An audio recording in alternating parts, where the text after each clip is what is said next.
Michigan Department of Health and Human Services releasing its weekly COVID data report Wednesday, and it shows COVID cases are increasing across the state. I'm not surprised because of the mandate, the no mask mandate. State officials told Michiganders to be on the lookout for an uptick as cases are expected to increase as spring gatherings like prom, graduation, and holidays like Memorial Day take place. I'm concerned. But some medical professionals believe that case number reports across the board only give a partial picture of what the COVID case count truly is.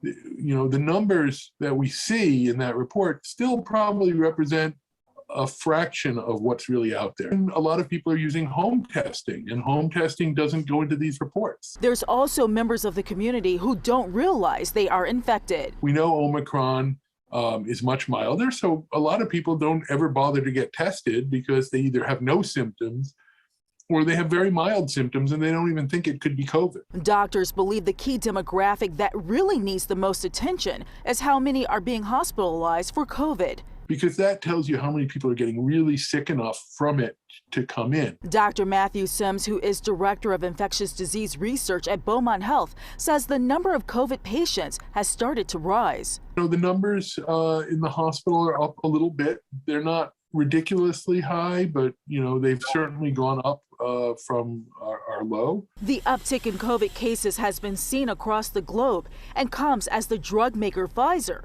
made a request for FDA authorization for its COVID-19 booster for kids who are 5 through 11 years old. An FDA panel will determine what's best. So they are very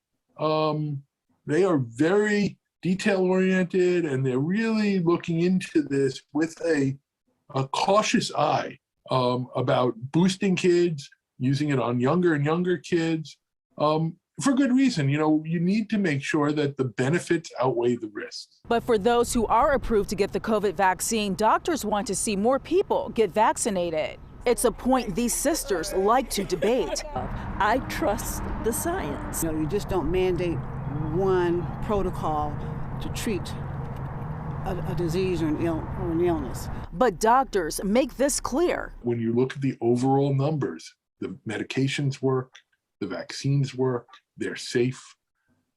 These are the important things to know, and these are the important things to do. In Southfield, Ingrid Kelly, Fox 2 News.